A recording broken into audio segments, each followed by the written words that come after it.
Top of the morning, laddies and lassies, and a fine morning it is. Thank you for being here. Appreciate you being here for our committee meeting, Minerals. We'll start the day off. Hopefully everyone has had a good weekend and healthy and strong. Mark, would you call the roll, please? Good morning, Representative Campbell. Here. Representative Knapp. Here. Representative Larson. Here. Representative Lawley. Here. Representative Riggins is Excused. Representative Schmidt. Here. Representative Tarver. Here. Representative Weber. Here. Chairman Heiner. Here. Thank you.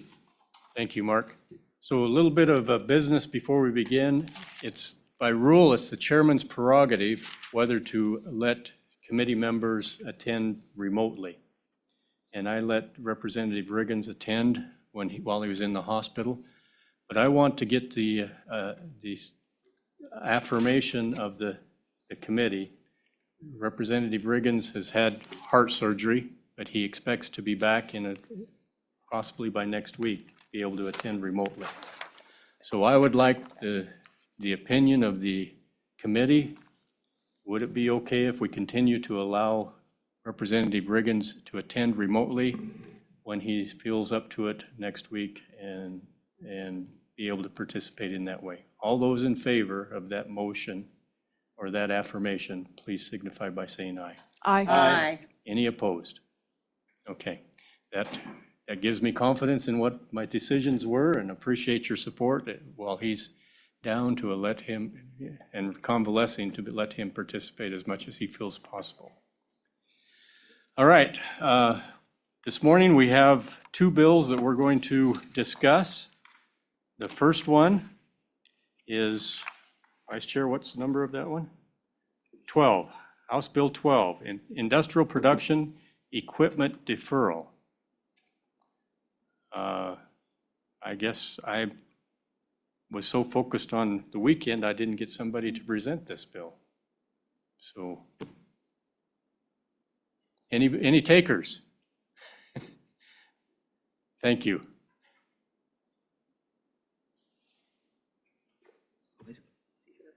Always glad to see you here on a Monday morning. Thank you for being here and willing to discuss this bill to start with. Good morning, Mr. Chairman, members of the committee. Brenda Henson, Director of the Department of Revenue. This bill is the results of discussion during the interim, so many of you are familiar with it. It has taken several different paths. So the document that you have before you is, like I said, we've kind of gone through some changes here and there, but there's really two major concepts within this bill. So again, thank you for allowing me to discuss House Bill 12. One thing I would note is on the name of the bill where it says Industrial Production Equipment Deferral. The deferral, while it was part of this bill in the interim, it never made it to this format. So as we walk through each page, you'll find that there is no deferral. So the term deferral means thinking about you don't pay the tax now, but you pay it at a later time. That is not what this bill does.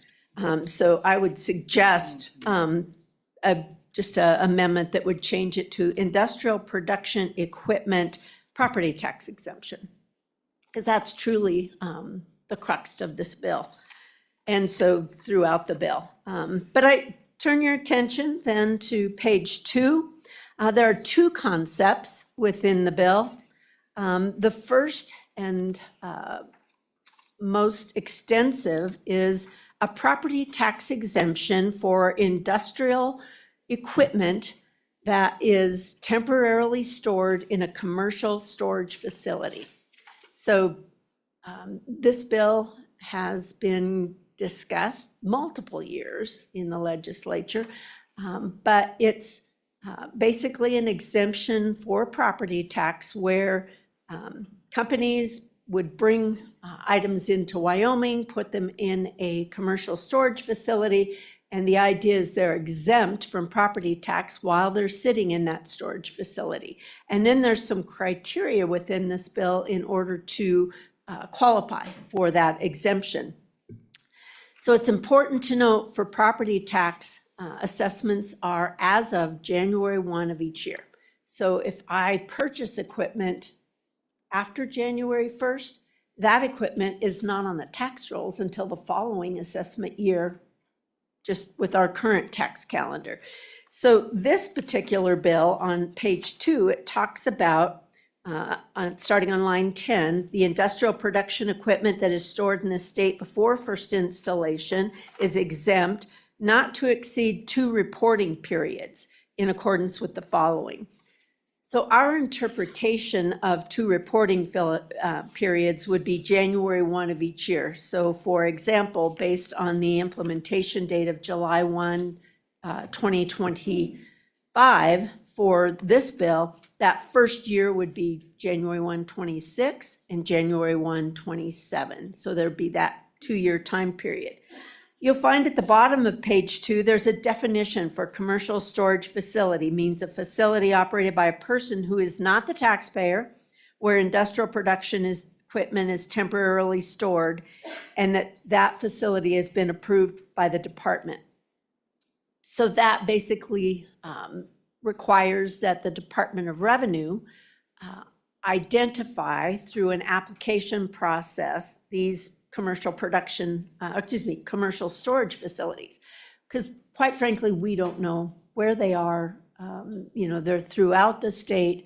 But in order for a company to receive the exemption for their equipment that's within that storage facility, we first have to approve that commercial storage facility. So we would anticipate, based on the implementation date, that after July, then we could start that process of identifying and then approving those commercial storage facilities. On page 3, as you go through the bill, it's just mainly definitions of what is industrial production. There's, starting with B, you've got 3 categories. Then you've got definitions of industrial production equipment under C, and then mobile machinery. Mobile machinery is not included in this. It's just those components before these companies take them to their end final destination and assemble them. Now, one of the criteria for this exemption is noted on page 4, line 5. To qualify for the exemption under this subsection, Wyoming sales or use tax shall be paid on the property upon removal of the property from the commercial storage facility. You may recall some of the testimony that we had during the interim where this particular language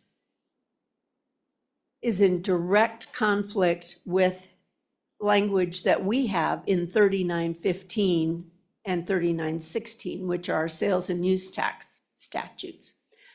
So for sales and use tax, we work with vendors.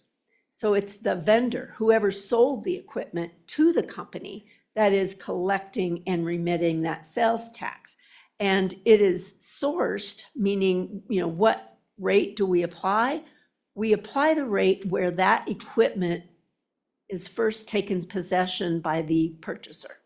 So let's say, for example, we have a company that purchased equipment in another state and it's delivered to a commercial storage facility in Wyoming. That is when that company takes first possession, and that is where we source that sales tax. So what the discussion was related to this paragraph was, how can we get the sales tax source to the final destination point? And this language that ended up in the bill does not accomplish that, just for clarification, because what this says is, instead of paying the sales and use tax when you purchase the equipment, you're going to pay the sales and use tax upon the removal of the property from the commercial storage facility. So that's very challenging. Because that is not how we administer any other sales and use tax. And it's challenging for the purchaser, because how am I going to tell the vendor that I just purchased this equipment from that I'm not supposed to pay him? Because that vendor, in his due diligence, they have to have sales tax collected on all of their transactions unless they have an exemption certificate on file for that purchaser. So that is a challenge. So one thing I did want to possibly suggest, if it is key to this exemption that the legislature wants the sales and use tax to be paid, perhaps you could just put a period after line 7, property, so that we're not impacting the other sourcing and sales and use tax laws that we have on the books.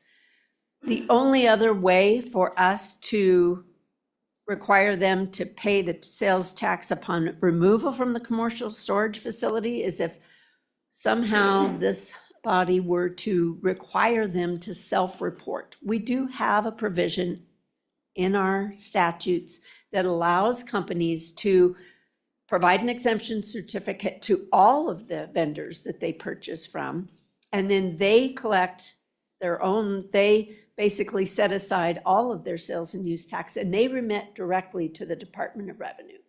We've got a dozen or so companies that do that.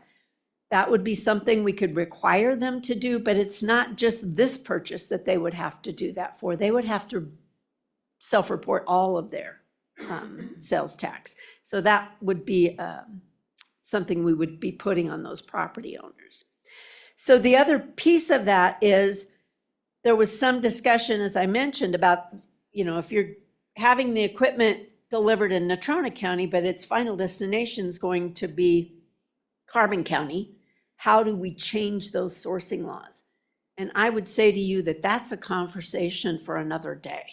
That is something that is significant, not just in this bill and an exemption, but if the state of Wyoming wants to change that to where its install is, we've got to identify a different methodology for our sales and use tax in general.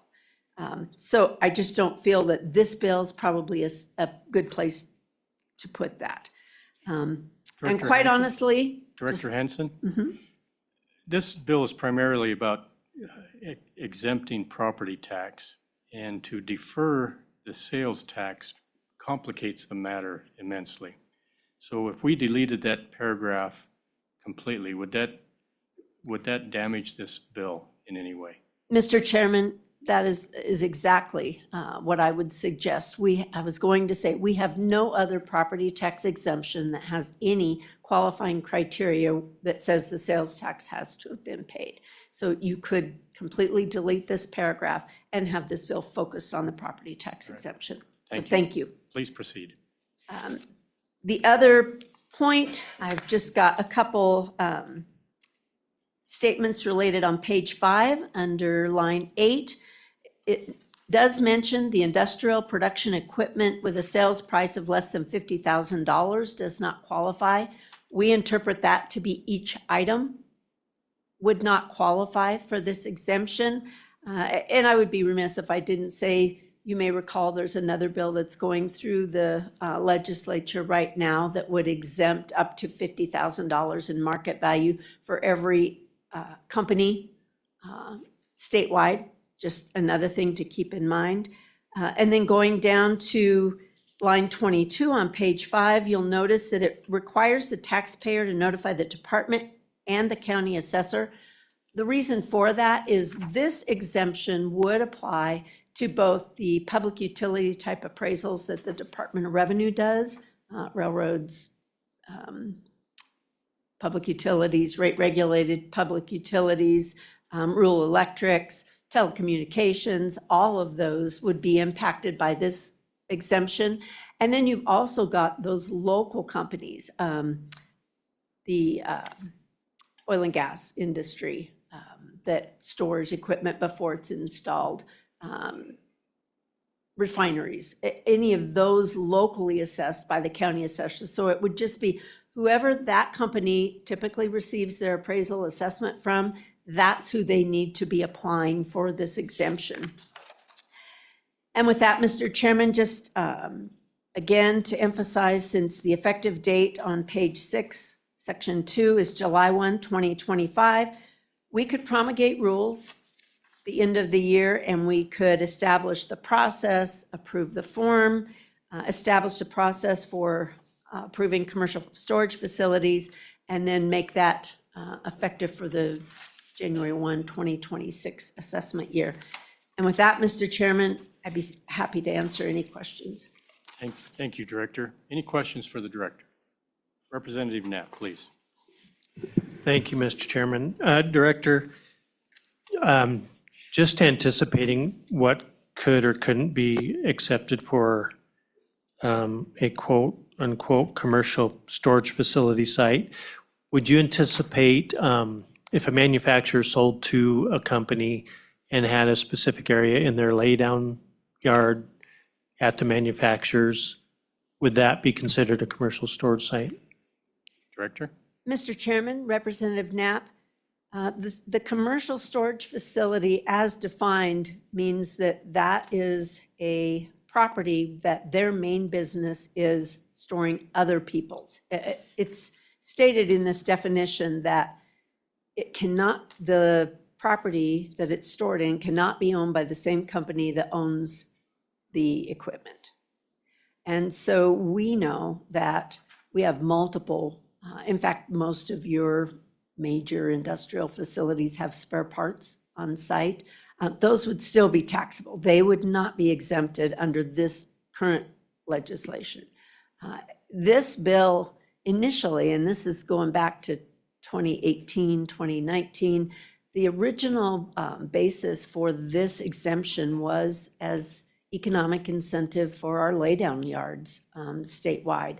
But it's taken a path and kind of expanded through the years. But in my mind, reading the language, that is still the emphasis is really to help those commercial laydown yards here in Wyoming. Follow-up? Any other questions for the Director? Seeing none, thank you, Thank you, Director, Mr. Chairman. for your testimony. Appreciate that. Now, anyone from the Governor's office? Seeing none. Departments of the state. Any other departments of the state that would like to testify on House Bill 12? Any citizens in the room that would like to testify that have made the trek to Cheyenne today? Seeing none, we'll open it up for discussion from those that represent organizations. Mr. Lindholm, thank you for being here.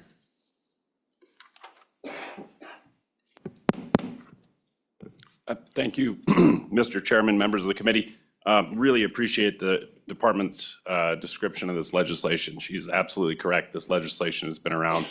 Would you introduce yourself? I apologize. I'm sorry, Mr. Chairman. Tyler Lindholm. I represent Americans for Prosperity here in the state of Wyoming. I'm their state director. This legislation has been around for quite some time.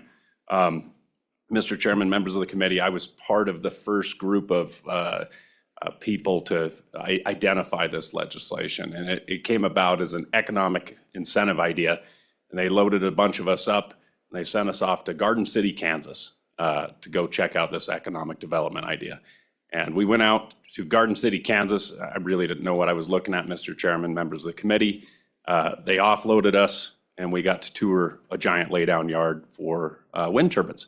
And Mr. Chairman, members of the committee, you should have a handout that is essentially a Google screen grab of Garden City, Kansas. While we were touring around, there was a lot of blades and a lot of wind turbines. And Mr. Chairman, members of the committee, I could not understand for the life of me why they were all being stored there. And there were certainly, it was being sold to us as the idea, look at this job creation, because there was a lot of security guards running around keeping everybody out of this place. I couldn't understand, Mr. Chairman, members of the committee, why would they store all these wind turbines? You'd figure they would be more profitable standing up and catching wind. That's what they're designed for. But no.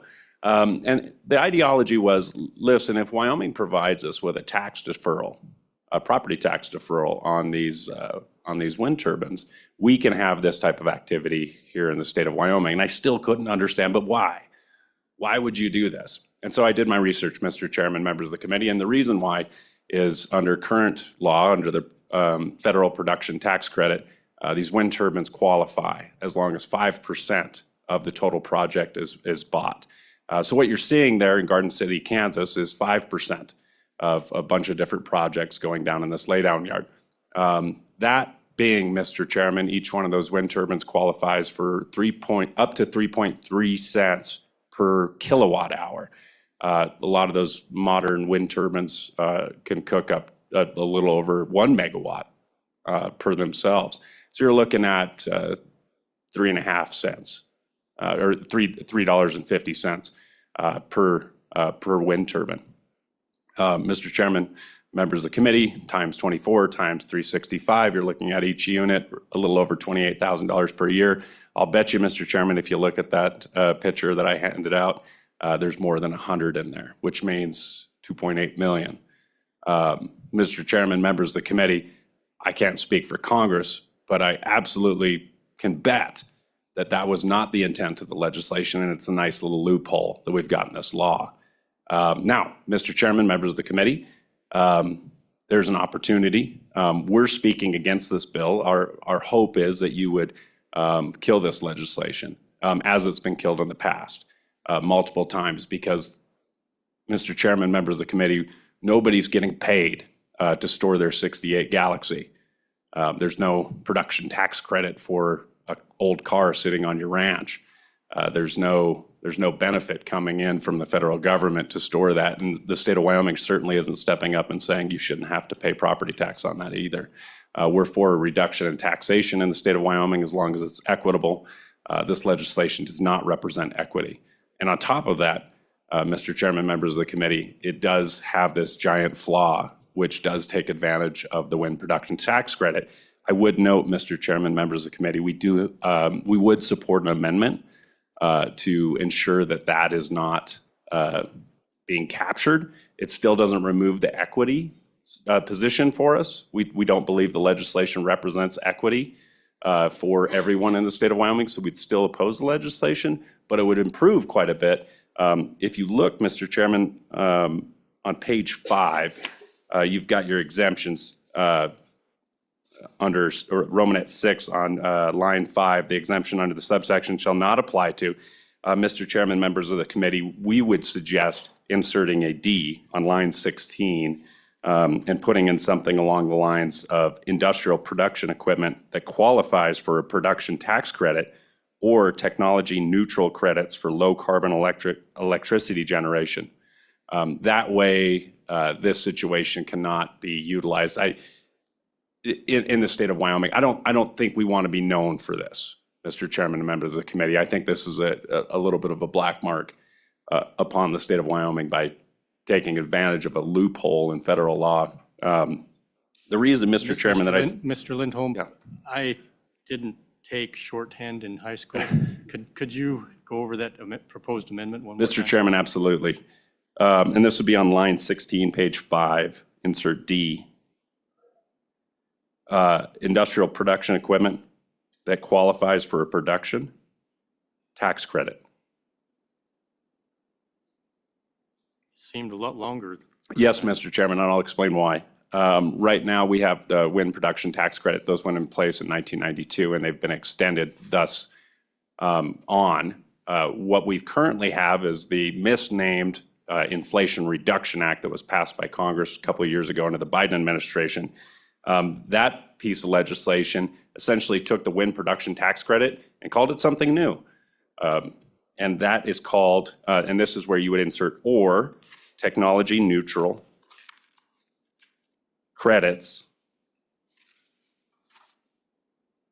for low carbon electricity generation.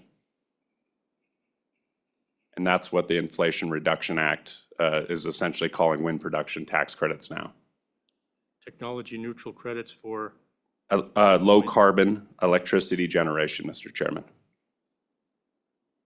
okay, thank you. Yes, sir. So with that, Mr. Chairman, I'll stand for any questions. It's quite the grab that has happened in Kansas. Every year, there's a piece of legislation that comes about at state legislature in Kansas to repeal. But once the money starts coming in a situation like this, it's hard to stop it. Thank you, Mr. Lindholm. Any questions for Mr. Lindholm? Vice Chair Tarver, please. Thank you, Mr. Chairman. Mr. Lindholm, thank you for this testimony, and I would like you to go to page 4, Romanet 2. I'm thinking about deleting that, and then also Romanet 4, deleting that. Most of these companies have their own storage facilities. It looks like to me, as written, we're just adding another step and more bureaucracy to the problem. And if this bill's to go forward, I don't see any issue with them using their laydown yards they've already built. And what are your thoughts on that?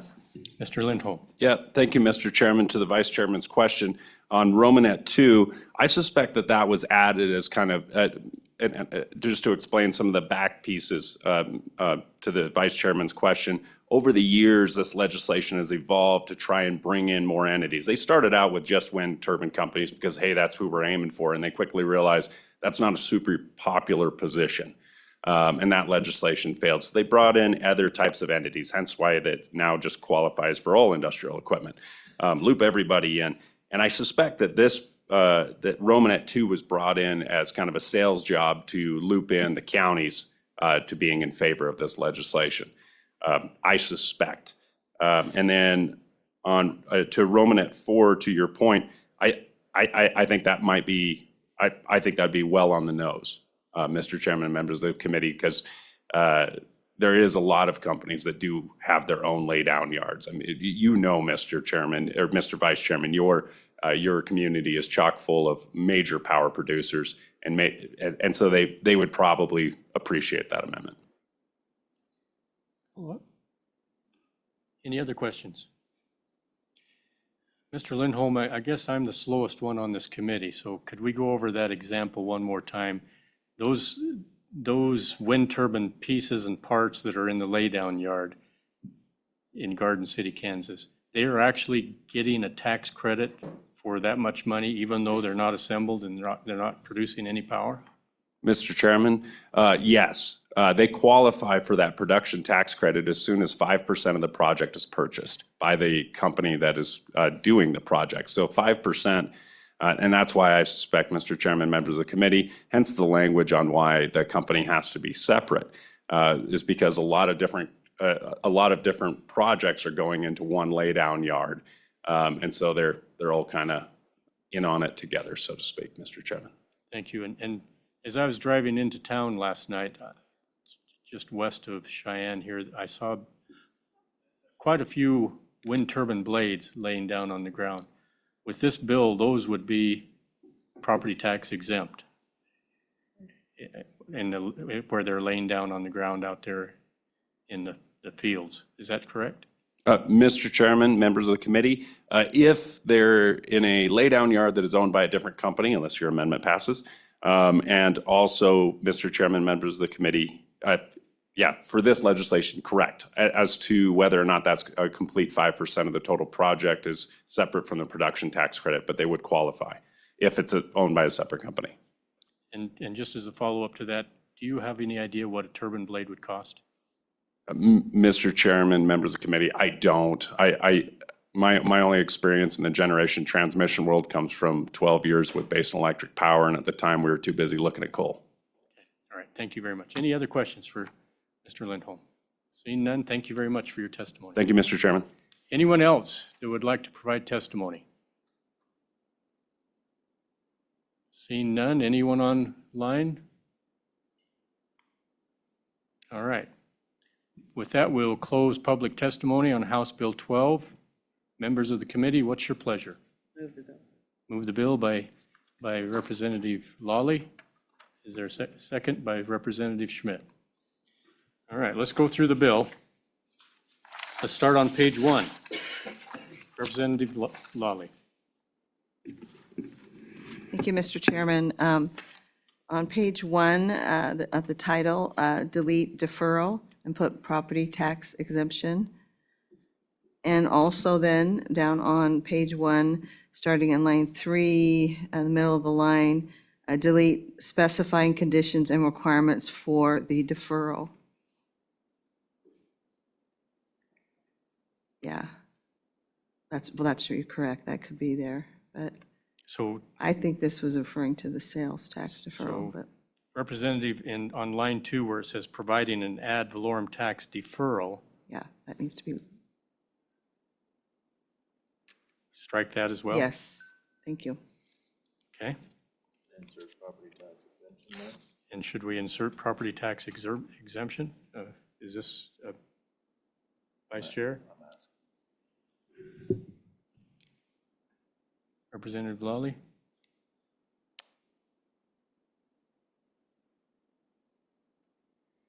We could do that, we could put providing property tax exemption, Is that a favorable? yes. Okay. Okay, so let me reiterate what I think your motion is.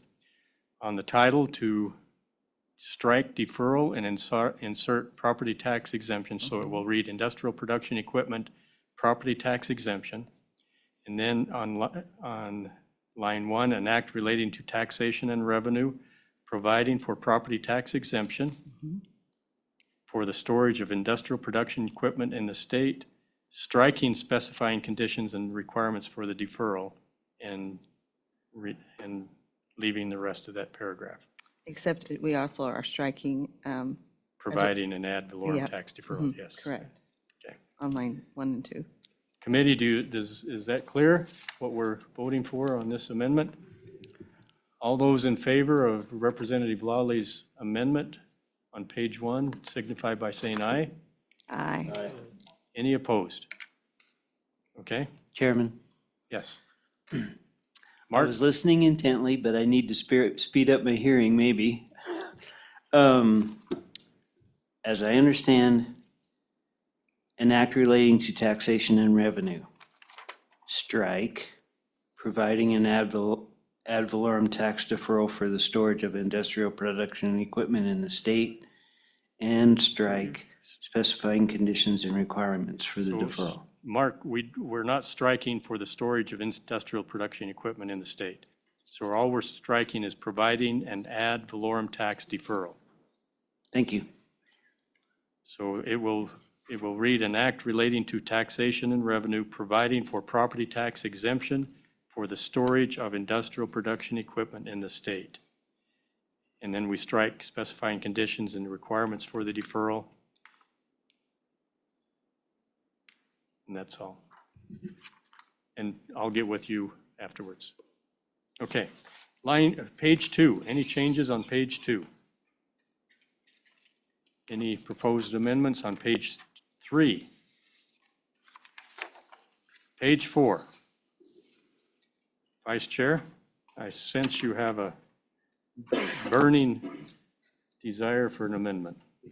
Mr. Chairman, reading through this bill, it looks like to me if we delete those two, we'd have to go back and to page 2 and delete A also. This bill's making me sick, like we're building a new bill here.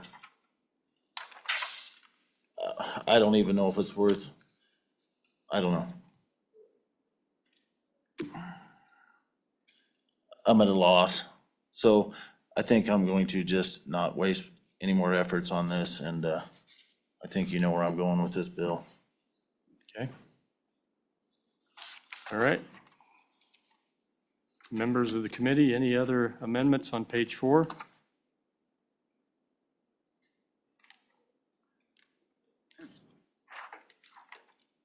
Representative Lawley.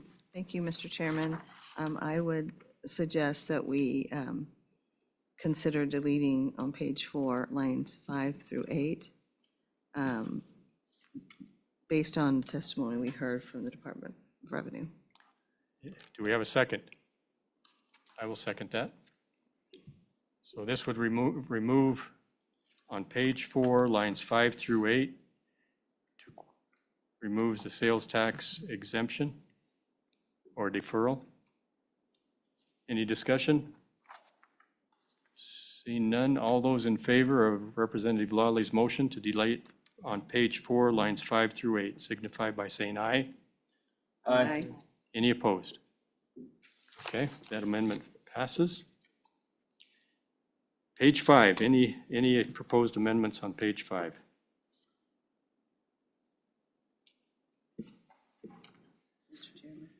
Representative Lally. Thank you, Mr. Chairman. Based on the testimony we just heard concerning the wind turbines, et cetera, I'll at least put out there that for the discussion, inserting that amendment suggested D, industrial production equipment that qualifies for a production tax credit or technology neutral credit for low carbon electricity generation be inserted into line 16 on page 5. Seconded by Representative Larson, moved by Representative Lawley. Any discussion on that proposed amendment? Seeing none, all those in favor of Representative Lawley's amendment for page 5 signify by saying aye. Aye. Any opposed? All right. Any other amendment on page 5? I will propose an amendment on line 10 on page 5 to insert in front, after 50,000 and before the semicolon. I know it's hard to move a colon, Representative Knapp. Add for each item, as we heard from testimony from the director. Little clarification that the $50,000 is per item and not total. Do I have a second? Seconded by Representative Larson. Any discussion? All those in favor of this proposed amendment on page 5 signify by saying aye. Aye. Any dissenting? Okay. Moving on to page 6. All right. Committee, any other discussion? Question. Question being called. This is a roll call vote for House Bill 12, Industrial Production Equipment Property Tax Exemption as amended. Mark, would you please call the roll? Representative Campbell, No. Representative Knapp, No. Representative Larson, No. Representative Lawley, Aye. Representative Riggins, Excuse? Representative Schmidt, No. Representative Tarver, No. Representative Weber, No. Chairman Heiner. Aye. The vote is 6 no, 2 aye, and 1 excused. Thank you, committee. House Bill 12 has received a do not pass. And that will be passed on to the chief clerk. Okay, moving on now, we will discuss House Bill 192. This is a bill from our own, very own Representative Larson.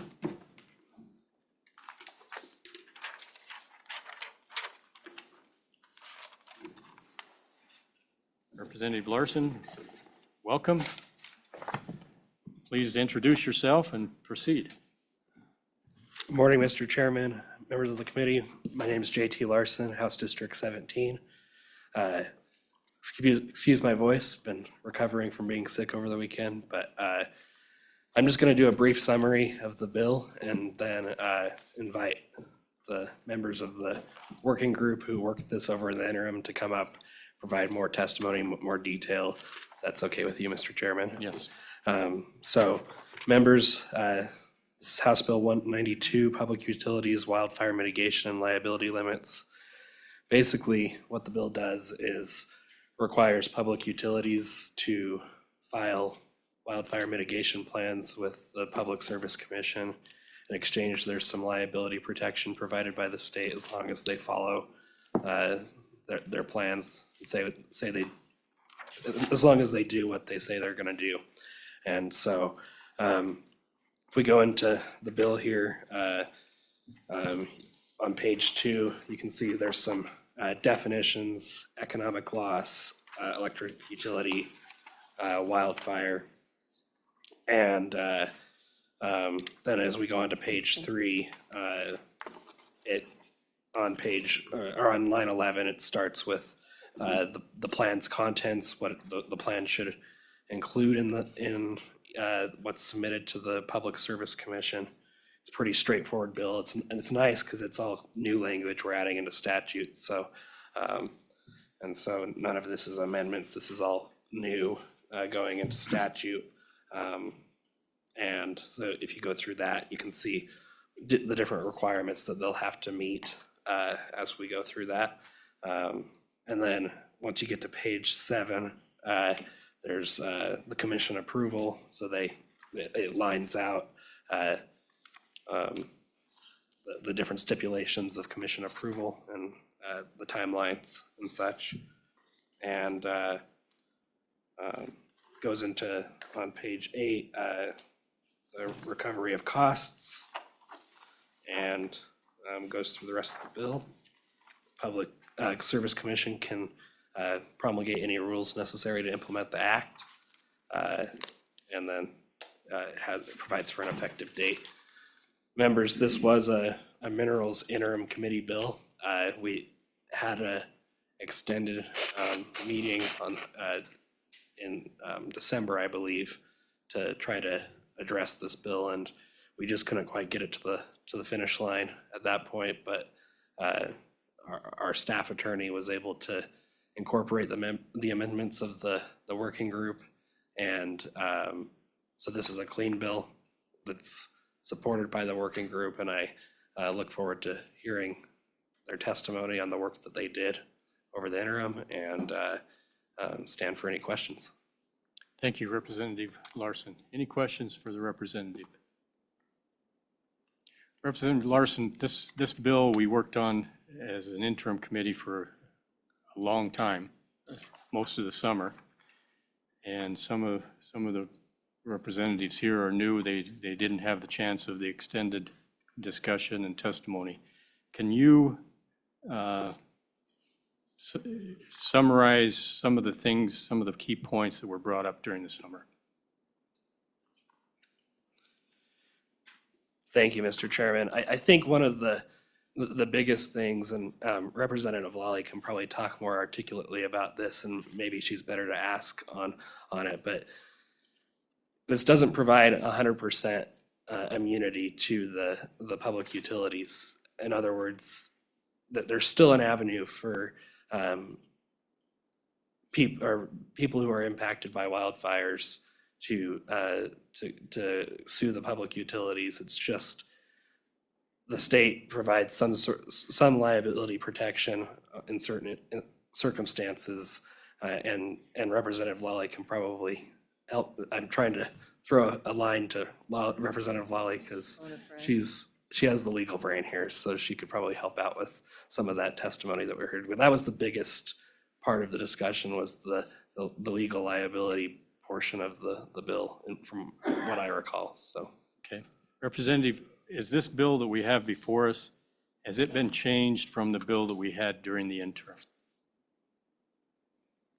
Mr. Chairman, yes, it has the amendments that were provided by the working group in that last meeting. It's incorporated those amendments that they all agreed upon. Could you go over those amendments, please? Mr. Chairman, I don't have those amendments in front of me, but I'm sure the working group members can go through those with you. So, Okay. Any other questions for the representative? Seeing none, Representative Knapp, please. Mr. Chairman, thank you. So Representative, when you say that the working group amendments that were all agreed upon, that was the furthest thing from what we saw at the end of interim. So does this incorporate all the amendments that anybody, I see we have 2 more amendments proposed here. Has the working group truly kind of coalesced on this particular bill draft? Thank you. Representative Larson? Mr. Chairman, thank you, and Representative Knapp. From my understanding, the amendments that have been presented were not members of the working group. So that's the difference. The members of the working group have agreed, and now that it's been out in the public more, The bill's on the website. There's just different people coming with small tweaks that I think are friendly to the bill and shouldn't raise too much of a concern. So Representative Larson, this is a personal bill that you've brought to the committee, and it's been changed from what we had during the interim, but you don't want to talk about those changes? Or is there a reason why you don't want to discuss those changes as a personal bill? Mr. Chairman, I'm sorry, I should have been more prepared on that. I've been sick over the weekend. My intention was to kind of get those notes put together, but I know that the working group members would probably be more equipped to handle that. And Representative Larson, were you part of that working group? Mr. Chairman, no legislators from the committee were a part of that working group. So Representative, why did you decide to bring this bill as a personal bill when you weren't part of the changes and you weren't part of the working group? Mr. Chairman, thank you. I believe that this bill is important. You can see there's a lot of wildfire impact around the West particularly, and there's that impacts our public utilities, and it's not always found in where the public utility is at fault, but they still get sued for the wildfire. So we got to make sure that these plans are put in place through the Public Service Commission, and I feel that that is important, so that way there's a public process that people can see what they're doing, what they're working on, and how they're trying to improve. So I personally believe that this is a good route for us to go, and that's why I took it up as a personal bill. Okay, thank you very much. Any other questions? Thank you, Representative. You can return to the dais up here, and we'll open it up for anyone from the governor's office. Any other elected officials that are here? Seeing none. Departments of the state. Any departments from the state that would like to discuss? I see a smile from one of the departments of the state. Chairman Throne.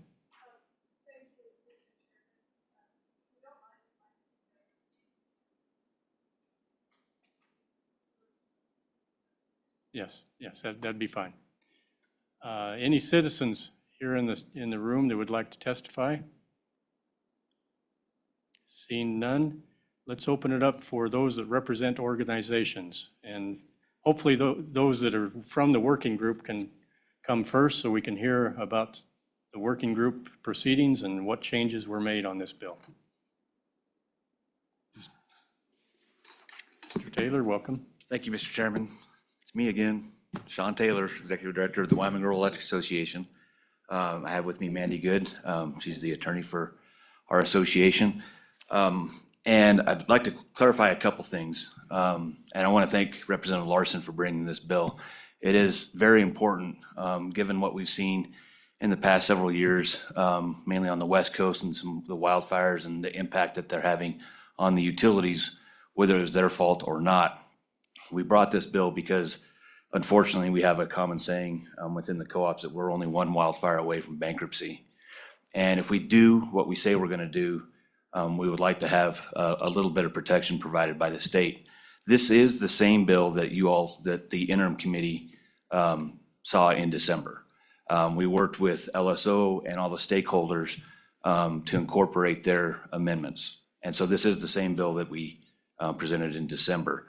Those stakeholders groups, many of them are in the room today, but include all of the utilities, the co-ops and the investor-owned utilities, the Public Service Commission, the Office of Consumer Advocate, stock growers, Farm Bureau, industrial customers, insurance companies. And so I'm not going to speak on their behalf, but I just wanted to give you a feel for who all was involved in that stakeholders group. We worked long and hard over the summer to come up with this bill. There was give and take by many of the folks that were involved in that stakeholders group. The two amendments that you have before you today, we were made aware of. And like with any bill and any stakeholders group, you try and incorporate everybody that has a stake in it. And inevitably you may miss some folks. And so the two amendments that you all have before you, we've been made aware of. I've shared with the stakeholders group I believe we're fine with both of them.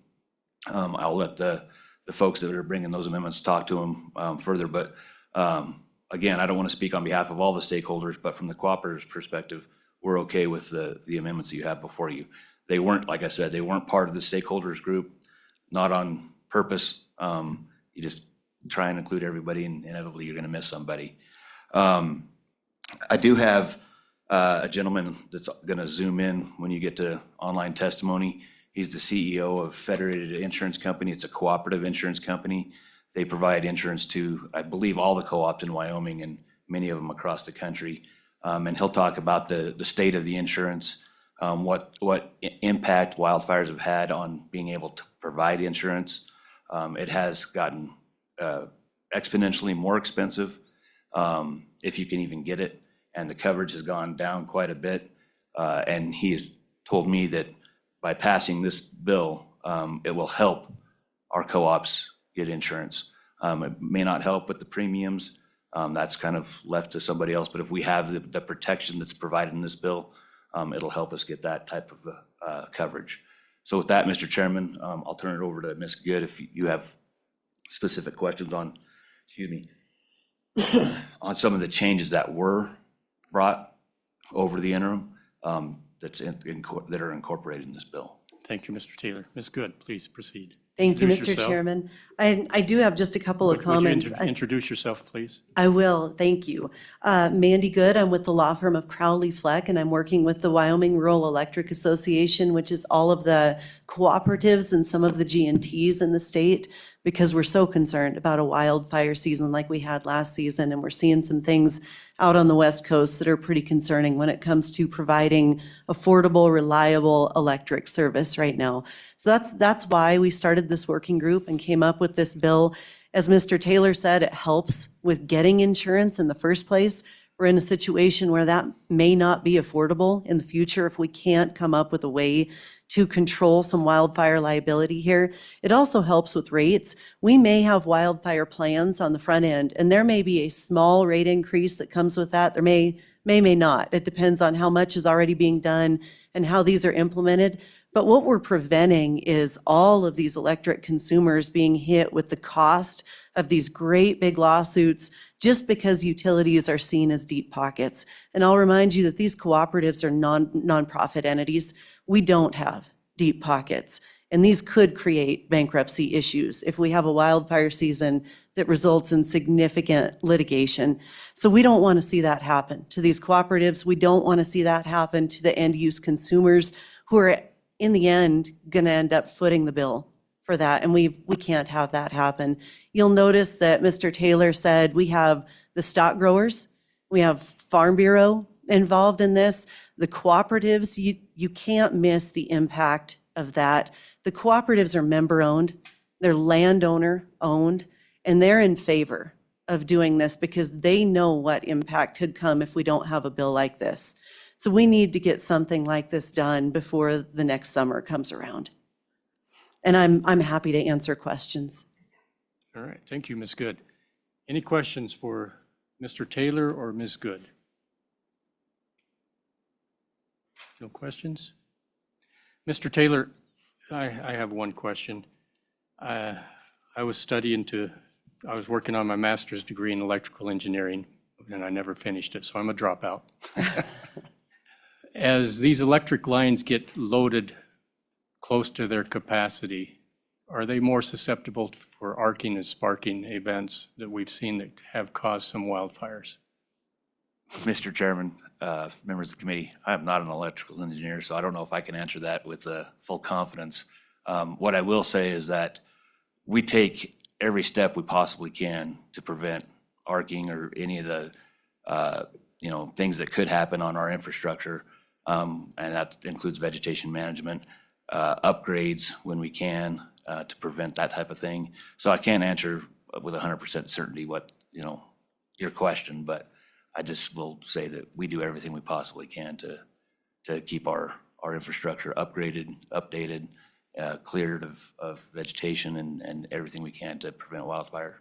May I add to that, Mr. Yes, Chairman? Ms. Good. One benefit of this bill is the amendment you're going to see, and you have in front of you from, I believe, the rural fire districts, where we will have input from experts on wildfire. So you're going to have input from state forestry, rural fire districts. That's an opportunity we don't have otherwise. I mean, you send these things in front of judges and juries if they end up in litigation, and none of us are experts on that stuff. We have an opportunity to make sure that we're working with the true experts in these fields to prevent those things that you just brought up from happening. So I think this bill is really important from that perspective too. Thank you. Representative Lawley, please. Thank you, Mr. Chairman. Thank you guys for being here. Could you give us a 30,000-foot overview of how this bill works? I think that would be helpful, particularly for those that weren't through the interim. We talked about it in the interim, but kind of an overview of, I mean, just saying, what are we doing? What is the policy decisions we're making in this bill?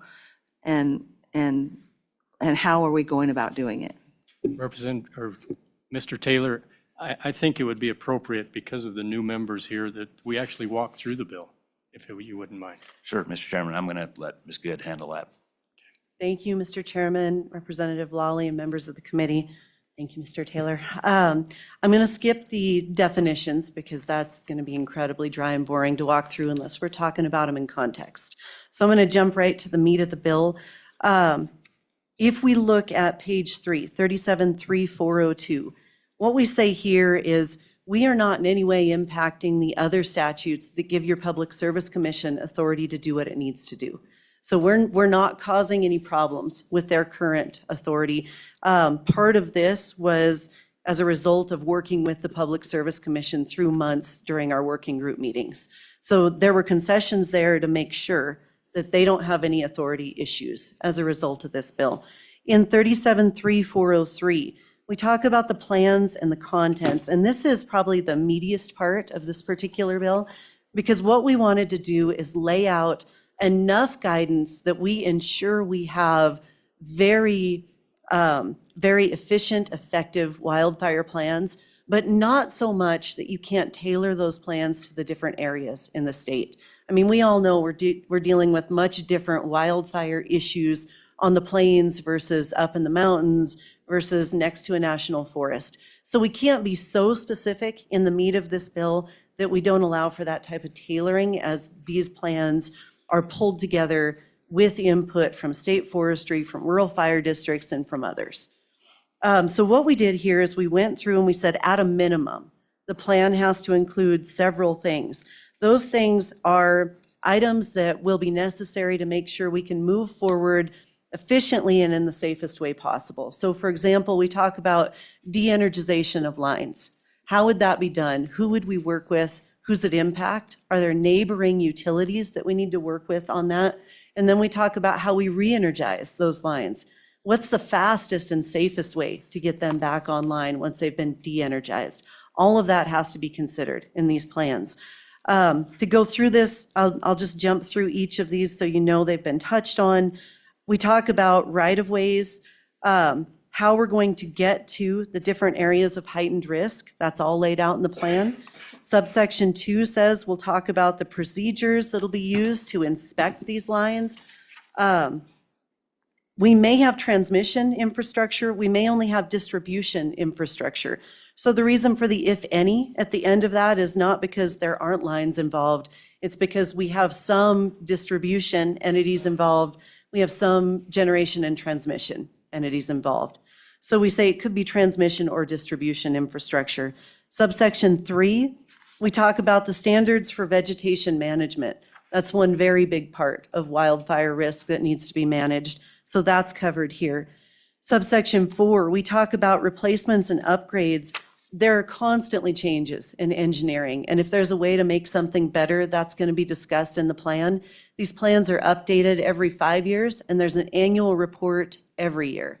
So we can also address those in between plans if necessary.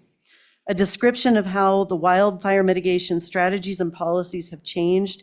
That's more for the commission, the fire district, state forestry, so they know how things are improving and they can see where the best strategies might be to continue that improvement and move it forward. Subsection 6 is what I talked about coordinating with the other electric utilities.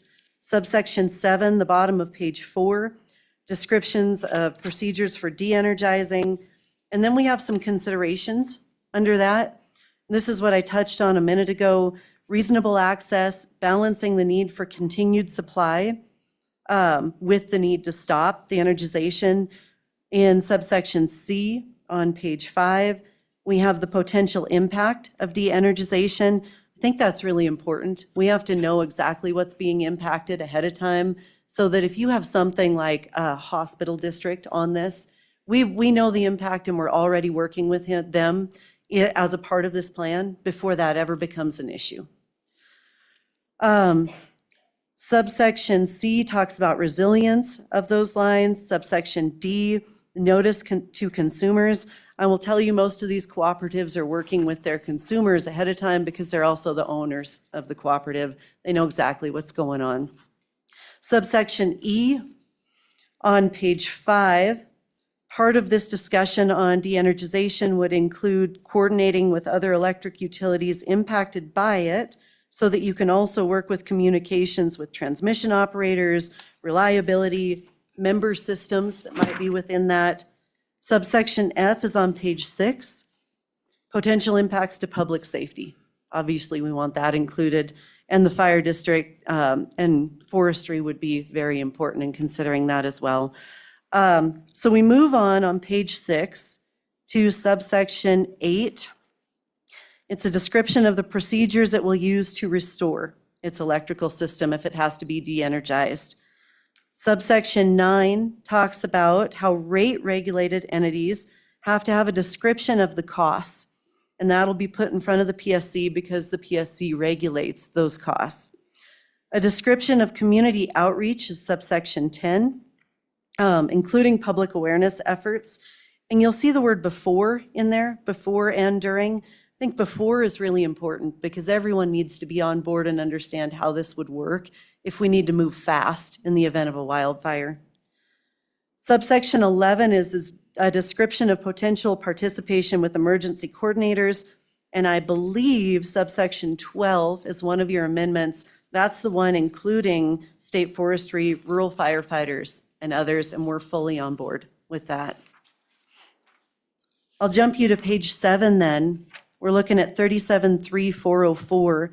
This talks about the plans some more and commission approval of the plans. So what this really does, and I'm happy to get more in depth if you need me to, but from a 30,000-foot view, what this does is says the utility has to apply to the commission for approval of their plan. And then the commission will take certain steps in approving that plan. The utility has to submit an updated plan every 5th year. But in the interim, if you go to page 8, you'll see subsection D says they also have to file an annual report. And that's important. If you have a big fire year and you learn something that really impacts how you operate going forward, you can deal with it in those annual reports.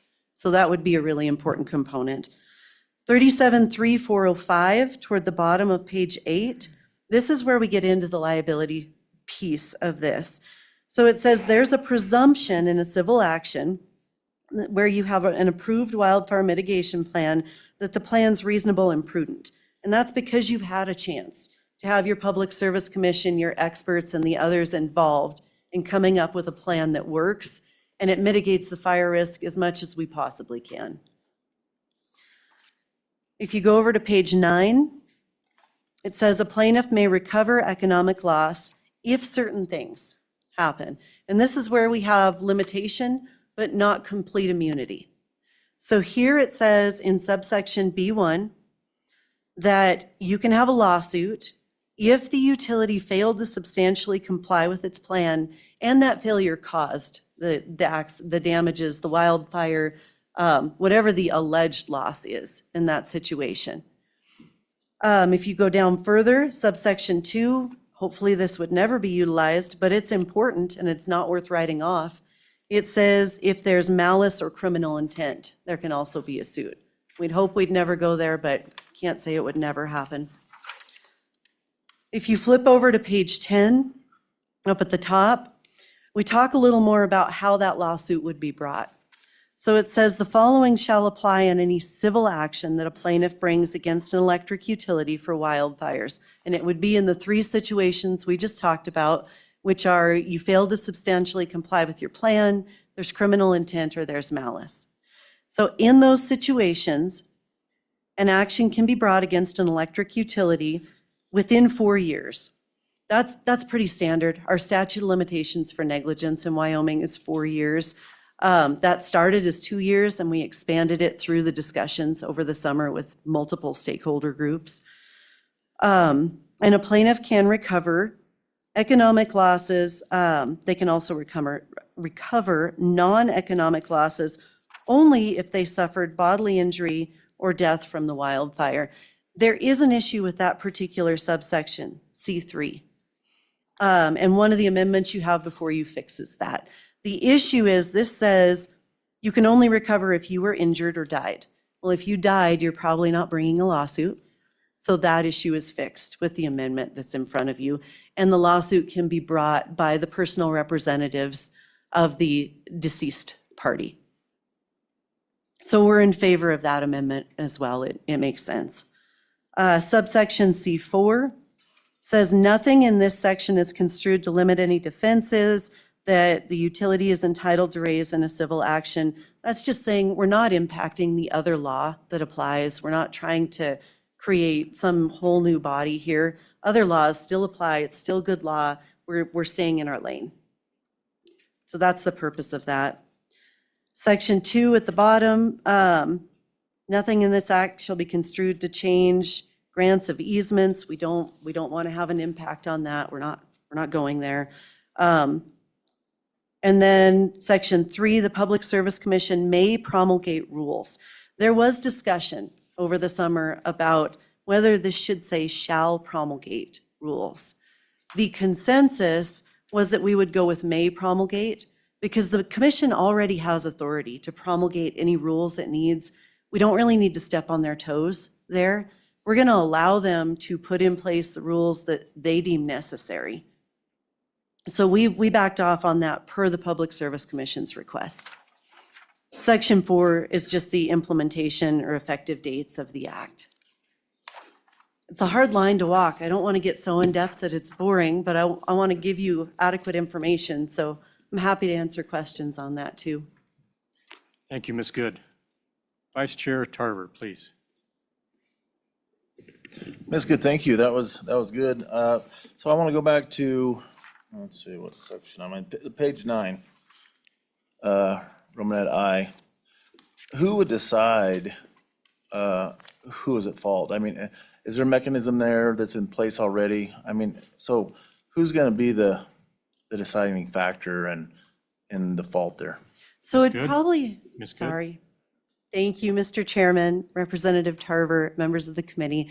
It would probably depend on the timing. The Public Service Commission will look at the annual reports each year and determine whether the utility has substantially complied with their plan based on the time frame up to the date of that annual report. So there will be a formal determination by the commission from that time frame back going forward. So let's say you've got an annual report filed, whether the commission has looked at that or not, you've got this time frame going forward before the next annual report is filed. In that time frame, there's no formal determination about whether there's substantial compliance. That's something that could be argued by someone who's injured. But it helps keep litigation costs down because from a litigation standpoint, if I'm working with an electric utility there and I could prove that they had complied with their plan, we stop the litigation sooner, which means we stop the incurring of those litigation costs that are passed on to our members sooner. So it still gives the injured party a chance to make that argument, doesn't take it away from them. I think it's a really fair balance that we come to on that. Follow up? Oh, no, Mr. Chairman. So before we go on, just follow up from that comment. So if a plaintiff may not recover any economic loss, and based on paragraph B, only if the plaintiff shows that the utility substantially failed to follow the mitigation plan. So if the utility has a mitigation plan and they followed it, it basically absolves them from any litigation if there's a fire. Is that correct, Ms. Good? To an extent, yes. I feel like such an attorney when I want to say, it depends, Mr. Chairman. It depends, though. They are absolved of liability if they follow their plan and there is no malice or criminal intent. So you have to prove one of those three factors to move forward with potential liability, or have an argument that you can prove one of those three factors. And then it goes to a motion somewhere in the litigation where either the judge decides that you followed your plan, there's no malice or criminal intent, it can't go forward, or there's an argument you haven't followed your plan, or there's malice or criminal intent, and in that case, it can go forward. Okay, thank you, Ms. Good. Representative Lawley. Thank you, Mr. Chairman. Ms. Good, is it fair to say generally that when you start on page 8, line 15, section 37.345, that we enter into a space of litigation? What happens and when a utility is sued? Is that kind of generally a fair representation of the way the bill's constructed? Ms. Good, Mr. Chairman and Representative Lawley, I do believe that's fair. Okay, I follow up. follow up, Representative. Thank you, Mr. Chairman. So could you talk a little bit about the concept of a rebuttable presumption versus a non-rebuttable presumption and how that plays out here? What are we creating? What's the environment? What kind of action are we talking about in terms of negligence and versus other causes of action that don't fall under negligence? I kind of help our committee navigate this space that they're not familiar with about, so what's this bill doing regarding the legal action? And again, start with that, what is a rebuttable presumption? Ms. Good, Mr. Chairman, thank you. Representative Lawley, members of the committee, I can talk about that generally. So I'll use it in the context of this bill because that's all we care about at this particular moment. But subsection A on page 8 says, except as otherwise provided in this section, there shall be a presumption in any civil action that the approved wildfire mitigation plan is a reasonable and prudent preparation for and mitigation of the risk. So we're starting with the presumption that it's reasonable and prudent. That means you've complied with your duty to mitigate wildfire risk. So in a negligence action, you have to prove there was a duty to act, you somehow failed to comply with that duty, and that duty caused damages. So we're saying there's a presumption that you complied with your duty, those first two elements of a negligence action, if you follow an approved wildfire mitigation plan. And I'll tell you, in the earlier discussions, that was an option for the utilities. They didn't have to file a plan for approval. And part of our discussions was agreeing that we would go along with the requirement that they file a plan for approval by the commission.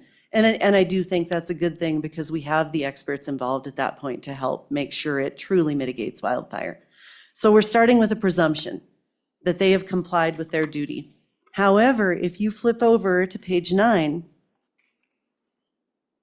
it says you can recover. So you can rebut that presumption in certain circumstances.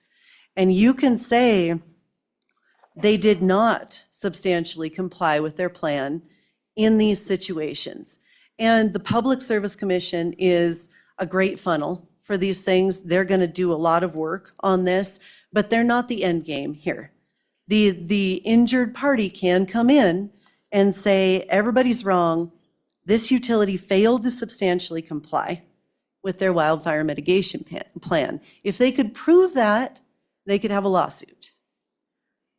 So we have a rebuttable presumption here. And that's where I said earlier, and I probably should have started with this instead of jumping to the immunity versus limitation language, but that's why we are limiting liability, but there's not immunity here.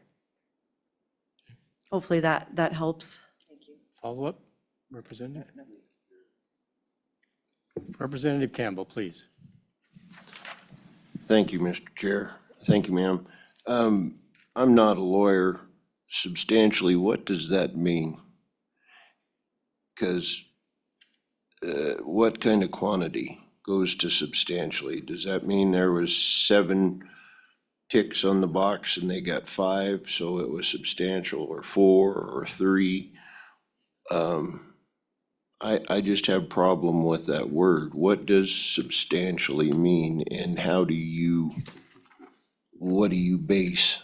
What is the criteria to be substantiable when it comes to compliance? Thank you. Ms. Good. Mr. Chairman, thank you. Representative Campbell, that's a good question, and it's one that our working group pondered and went back and forth on for multiple meetings. We decided not to include a definition of substantially because we can't possibly think of every potential scenario. In one situation, I mean, just throwing out hypotheticals, in one situation, you may have something saying you've got to pull back vegetation for 10 feet on either side of this power line, and you pull it back 9 feet. Whether or not that's substantial compliance in a particular area could impact the determination, whether or not it had any causation, any proximate cause when it comes to the wildfire would be a consideration. So I don't think that we can come up with hard and fast rules because we'd have to come up with one for every possible hypothetical like that. Is 9 feet substantial compliance? What about 8.75? What about 8.5? If your line needs to be 20 feet off the ground and you're 19 and a half, should we address that in the statute? You know, every little bitty thing would need addressed if we went that route. So substantial compliance is the fairest way that this group of stakeholders could come up with to address that issue. Follow up? Thank you, Mr. Chairman. Yeah, that still concerns me because if it's that hard to identify what sustainability is, that makes me wonder how, as far as lawsuits go, if we can't identify what is sustainable compliance. You know, that's one of the conditions, preponderance of the evidence, the electric utility company failed to substantially comply. How would that be proven one way or another? I mean, I don't see how, if it can't be identified, how will people be able to pursue a lawsuit or not? Ms. Good. Thank you, Mr. Chairman. Representative Campbell. So the way that would typically play out is if someone thought a utility had not substantially complied, they can work with the utility and see if they can come to an agreement on that. If not, they file their lawsuit and they say that the utility failed to substantially comply, and a judge will make that determination once he has all the briefing with all of the facts the two sides are going to argue. All right, thank you. Representative Lawley. Thank you, Mr. Chairman. Along those same lines, I want to kind of go back to the idea that on page 8, line 15, we start a section that mostly relates to the context of litigation. Is that, we've kind of just sort of determined that. So as we look at every one of these provisions that are in that section, we need to read them from the eyes of something that will happen in a courtroom. And is it not so that the courtroom, in tort cases, they deal with issues like substantial compliance, and they deal with issues of preponderance of the evidence and those standards of proof, and that those are determined by the trier of fact in the case, whether that be the judge or a jury. So it's something they work through, each side gets to present their evidence on, and it's a determination of fact in a context of a lawsuit. Is that fair? Ms. Good. Thank you, Mr. Chairman. Representative Lawley, all of that is fair. And I would point out that system works pretty efficiently because everyone has an opportunity to bring in their arguments and counter arguments, show facts that support them, discuss, I mean, sometimes it'd be Webster's dictionary. What's the meaning of this word? All that is taken into consideration, and judges or the trier of fact are adept at making that determination. Any follow-up? No, I just think I'd just say that's helpful in understanding the context of some of this language. Is this, while it's unfamiliar to us, it is not unfamiliar in the context of a court action. It is what they do every day.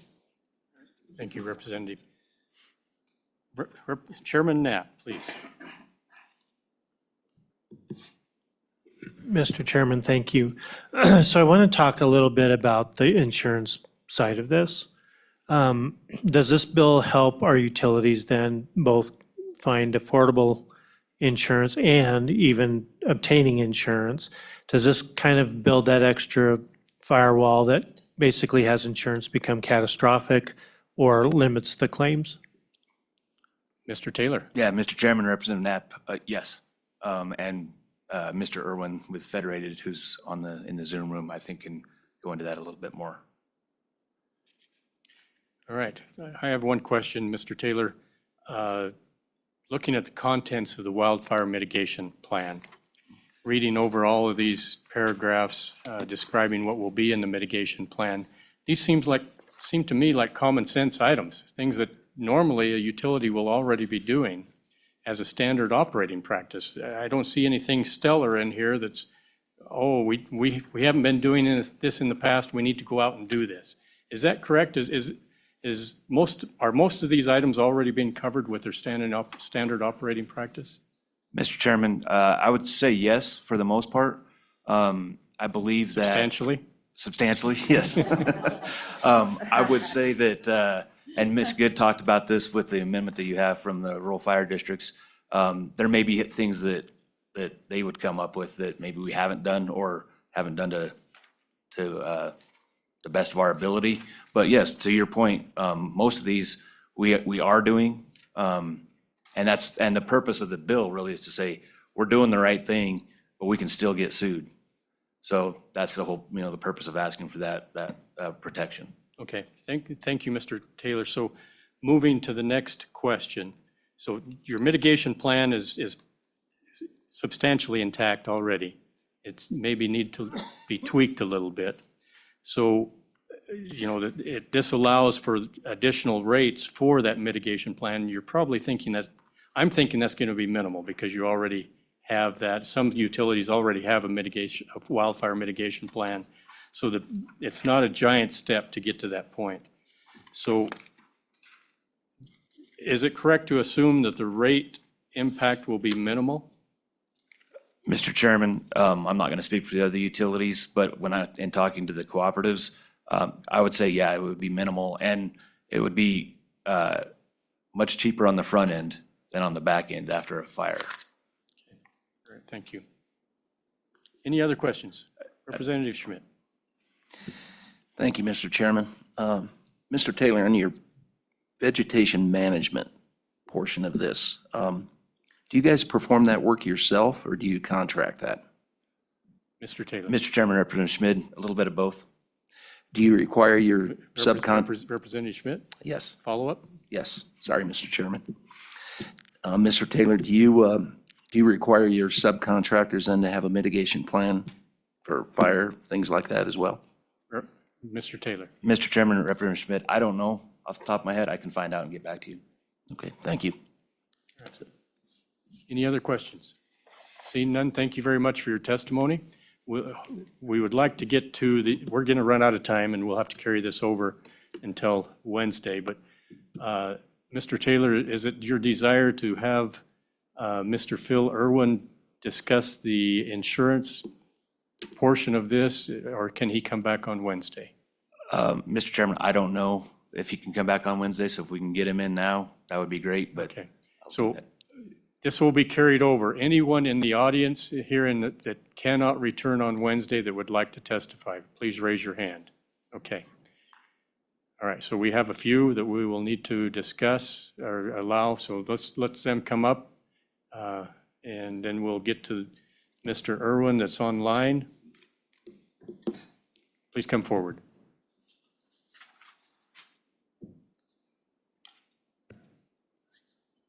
Trying to give everyone an opportunity to testify. Those that cannot return, I'd like to hear from them because your testimony is valuable. Please introduce yourself and proceed. Thank you, Mr. Chairman. My name is Thor Nelson. I'm an attorney with the law firm of Holland and Hart. I'm here today testifying on behalf of the Wyoming Industrial Energy Consumers, or WIAC. WIAC is a trade association of 17 large industrial customers of Rocky Mountain Power in the state of Wyoming. The companies who are members of WIAC are in the oil and gas business, the trona business, the mining business, manufacturing in a wide variety of different aspects. The members of WIAC collectively, just to give you a sense of the order of magnitude, pay about half of the electric bill paid to Rocky Mountain Power every year in the state of Wyoming. I'm here today to do a couple of things. One is to thank Representative Larson for his leadership and work, and to thank the committee for the hard work that was done over the interim on this bill. WIAC does stand in favor of the bill and urges the committee to move it forward. From the perspective of electric consumers, there are two important things that are happening in this legislation. First, we are creating a platform whereby all the utilities in the state of Wyoming will move forward to create a thorough and hopefully well-thought-out wildfire mitigation plan and have an opportunity for the Public Service Commission with input from stakeholders to evaluate those plans. Prevention is key here. And so finding a way to make sure we are doing everything reasonably possible in the state to prevent wildfires is a wonderful, important part of this legislation. The second piece of the legislation, which has already been discussed, which is important from the customer's perspective, is if the utilities are behaving reasonably and are doing what is right in terms of mitigating wildfire risk, then there ought to be some protection to the utilities and their customers from any lawsuits that may result. We have seen in the western part of the United States, in California, in Oregon, massive lawsuits that have been brought, which have caused utilities to go bankrupt, which have caused huge increases in utility customer rates. And so we're trying to mitigate that by creating a preventive plan up front and then making sure that liability only follows after the fact if that plan is not being followed, or as Ms. Good suggested, if there's malice or criminal intent. So for all those reasons, we think this bill strikes an excellent balance. I can tell you I'm working with similarly situated type customers, working on similar legislation in Montana and in Idaho. This is a thing that's happening across the region, and we are very grateful for like I said, Representative Lawson and this committee moving this important legislation forward. Thank you. Thank you. Any questions from Mr. Nielsen? So I have one question, Mr. Nielsen. So you represent a large group of very large industrial consumers of electricity. With this bill, there's a possibility of a rate increase to cover the costs. How much of what percent of a rate increase would be acceptable to your customers for this bill to be enacted? What is the percent that would be acceptable? Mr. Chairman, it's hard to say exactly what percent I would say would be acceptable, but I'll offer a couple of data points. We are actively involved in reviewing the Rocky Mountain Power wildfire mitigation plan that they've submitted in Utah.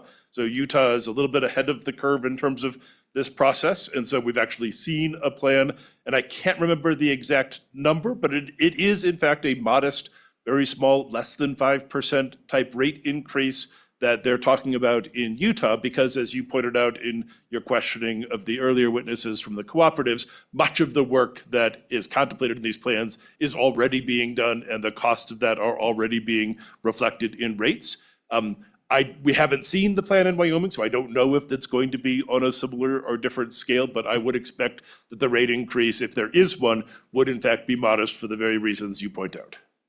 So as a follow-up, 5% would be agreeable to the customers that you represent?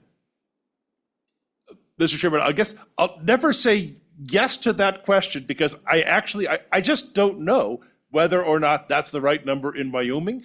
My expectation is that the number would be modest, and my expectation is that if the plan is reasonable, we will absolutely support recovering the cost of that, and I think that would be less than 5.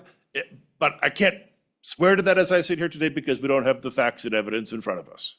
Thank you. Representative Lawley. Thank you, Mr. Chairman. Thank you for being here, and I think you brought some clarity that I think may have been needed. But what would you say if we don't take this public policy decision seriously and look at what we can do? what might be the impact on the people that you represent if we don't put some limited liability in place in exchange for significant, meaningful, effective wildfire mitigation plans? What would happen in your view? What are your folks you represent, what would they be concerned about? Mr. Nielsen. Mr. Chairman, Representative Lawley, unfortunately, the scale of potential liability for wildfires is massive. I can say with some degree of confidence that we have seen wildfire liability claims that have essentially been equal or greater to the entire annual revenues of the utilities affected. And so if you can imagine the scale of that, if it were to come to pass that customers were ultimately held responsible, you could imagine very, very big numbers. Now, up to this point, because of insurance and because of, frankly, bankruptcies and other issues, it isn't always necessarily a straight line between the incurrence of a loss in a lawsuit and the recovery in rates. But if that line were to become connected, yeah, you could be talking about doubling your rate over the course of a year in order to pay the liability for some of these wildfires, because the numbers we've seen are just astronomical. Follow-up? Follow-up? So would it be fair to say, and am I hearing you correctly, that the risk, the cost of doing nothing is greater than what might be a modest increase related, that might come, all might, may come, as a result of making this policy choice, passing this bill? Is that correct? Mr. Nielsen. Mr. Chairman, Representative Lawley, that is exactly correct. And in our cost-benefit analysis that we did and our clients have done, as customers who will pay the cost of the mitigation, it's our judgment that that cost is less and probably much less than the risks that are created if you don't have that kind of protection and you have a lawsuit. Thank you. Thank you, Mr. Nielsen. Further questions from Mr. Campbell, or Representative Campbell? Thank you, Mr. Chairman. Thank you, Mr. Nielsen. On page 5, in subsection B, where it says balancing the risk of wildfire with the need for the continued supply of electricity to a community, I'm perplexed a little bit by that wording. What are the risk considerations involved there, and how are these risks assigned to, what is the community's role in these risk these risk considerations? Thank you. Mr. Nelson or Nielsen or Nelson? Nelson. Mr. Nelson, please. Thank you, Mr. Chairman, Representative Campbell. So from a practical perspective, I'll answer that question in two ways. The concept there in that portion of the bill is that when you look at these plans, you want to strike a balance. And the balance that is being struck is the following. On the one hand, Wyoming customers, including people in communities, need to have electricity, but that transmission of electricity creates an inherent risk. And that risk is that, as we've discussed, electric facilities can cause wildfires. So you have to balance the need of those communities to have electricity and the need for there to be facilities in place to do that with the fact that those facilities carry risk. And so then you want to look and say, okay, well, how can we mitigate that risk? How can we, for example, make sure that the vegetation is far enough away from the electric distribution and transmission lines that the risk of a wildfire is reasonably reduced? How can we make sure that the lines are designed to be high enough, that the risk is reasonably produced? How can we make sure that the lines are strong enough to withstand winds and other conditions that might knock them down? But having said all of that, you have, again, the balance. You don't want to design a system so strong and so robust, and so, as the term is used, gold-plated, as to eliminate risk, essentially, but now you've made electricity unaffordable. And the customers can't then have the electricity which they need to live their lives and run their businesses. And so that is the inherent balance that the bill contemplates, but it then defers to the Public Service Commission, working with the utilities that it regulates, to then draw those lines. And as part of that process, there will be absolutely opportunity for customers, community members, experts in the field to come to the commission and weigh in about how those balances should be drawn and where the right line is between protecting us against wildfire, maintaining our system as robust, but making sure the electricity remains affordable in Wyoming.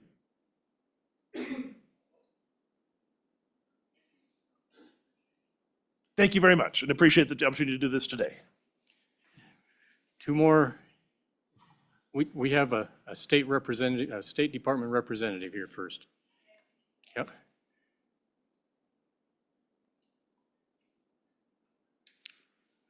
Ms. Norris, please.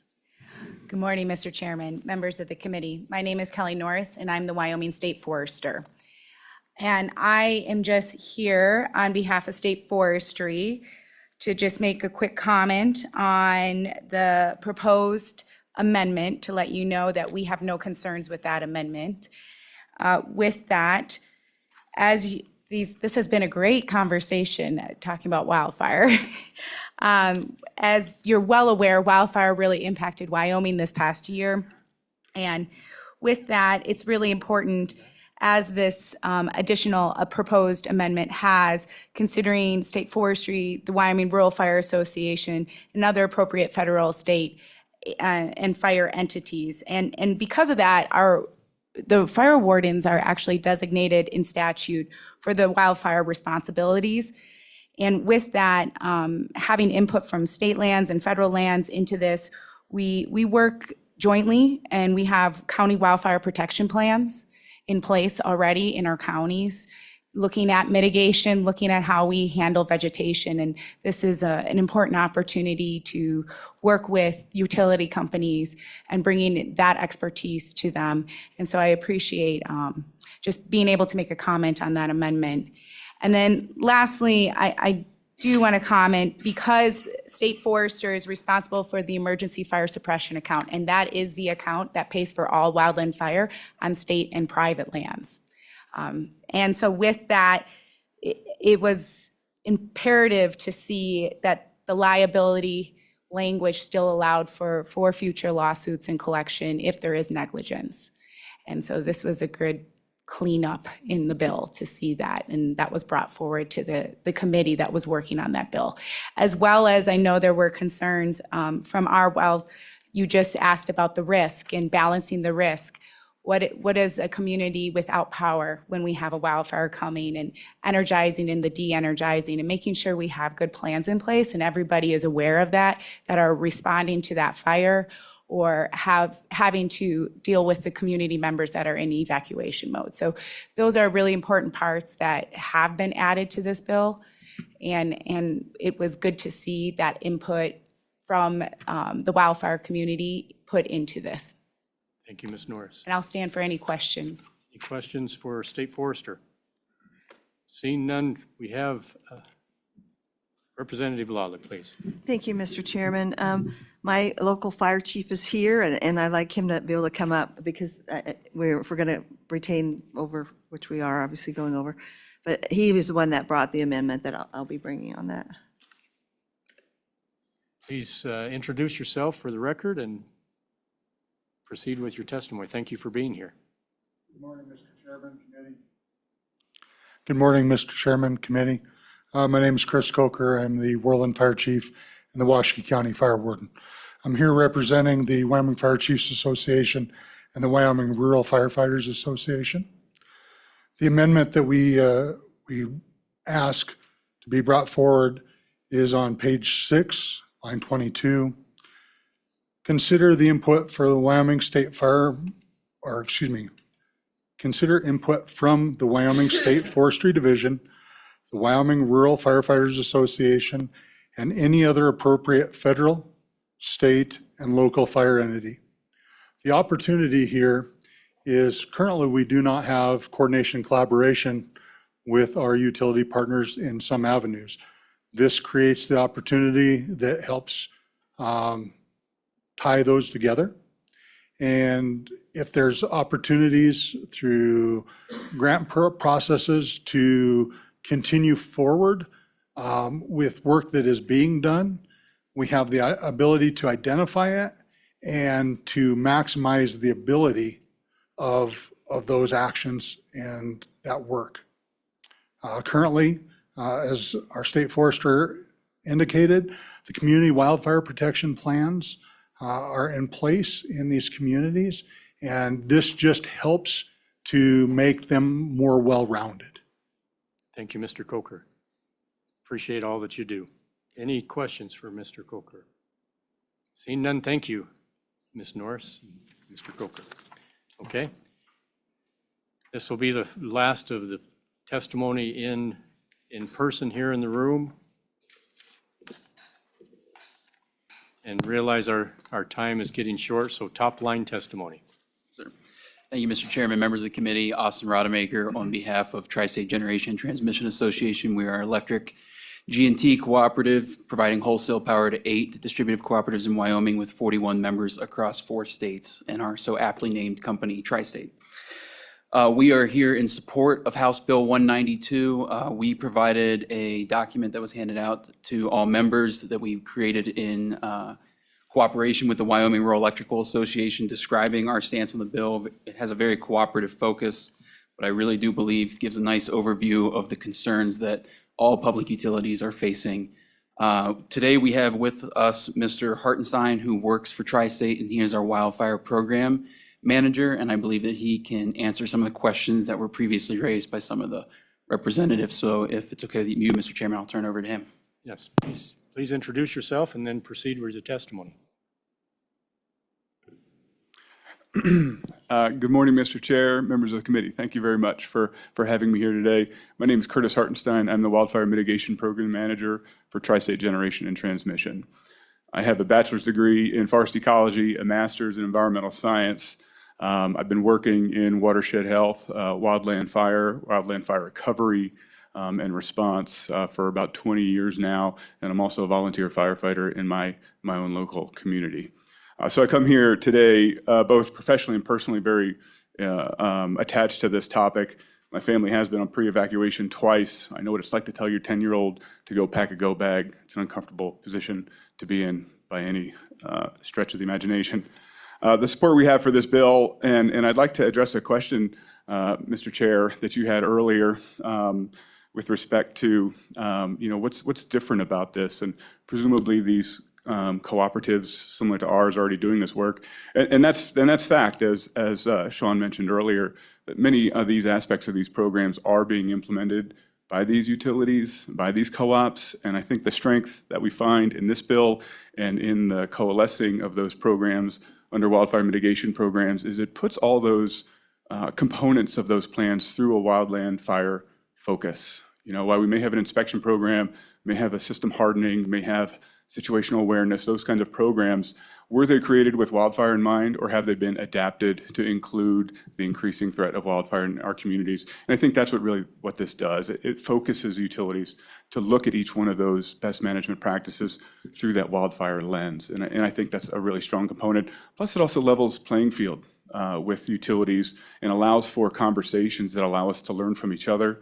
I participate in routine bi-monthly calls with local utilities throughout our service territory where we share those best management practices. And we're able to share those practices because we speak a common language, because we all know we're talking about the components that are in these wildfire mitigation plans. So, Mr. Chairman, you also had another question I'd like to address on increasing load and if that increases wildfire risk. If you care, I can address that. Yes, please, Mr. Rodemaker. Yes, sir. So, inherently that does not change the wildfire risk. Transmission lines, distribution lines have a rating at which they're rated to carry certain loads, and just the increase of that load does not inherently change that risk so long as that line is rated for that. But coupled with the rating is a commitment to maintenance and inspections and the due diligence to maintain those assets. So at Tri-State, we put a great deal of effort into understanding asset condition, asset health, however you want to frame that, because we know a properly maintained system really provides the biggest benefit to wildfire risk mitigation. So that's, I think, in one way we can help address that concern of increasing loads as we serve more of the communities with the product that provides them the quality of life and economic vitality that they enjoy. And Mr. Chairman, if I may, I believe it was Representative Schmidt had a question on operating plans, fire operating plans for our consultants, if that's correct. And if that's okay with you, sir, I'd like to address that question as well. So we do require our subcontractors and our contractors to have fire mitigation plans as part of their contract bids so we can understand their fire preparedness. At Tri-State, we also invest very heavily in daily situational awareness briefings that are sent out to our linemen and women, all our service staff in the field, that give an accurate description of the fire risk as it pertains to red flag warnings or watches in their service territory and how that could impact the work that they do. And associated with those red flag watches or warnings are fire safe work practices. So maybe if we have a red flag watch going on at that particular day, we're not going to do any hot work, or we're not going to weld. Or if we do those activities, we're going to ensure that we've got a tender with water. We've got a lookout working to monitor that fire risk, or we'll bring out the fire service to mitigate that fire risk so our line workers can focus on the very dangerous and technical job that they have and be liberated from that concern. So we take that approach personally and also with our vendors. Thank you, Mr. Rodemaker. Do you feel there are any times when power lines, their rated capacity is exceeded during peak load or any other times? Mr. Chair, I'm not sure I can honestly answer that question. I work with our systems operations folks, but I'm not a system operator. I'm also not an electrical engineer, although I work a lot with them. So I'm sorry I can't answer that question for you today. Thank you. Any questions for Mr. Rodemaker? Thank you very much. Committee, our time has went by fast today. We will have to come back to further testimony on Wednesday, and hopefully those that are online, if you can hear us, we would love to have you come back on Wednesday and provide testimony. This is an important subject, and we want to ensure that we have adequate time to hear all of the testimony about this bill. So with that, I will adjourn the meeting until Wednesday morning. Thank you.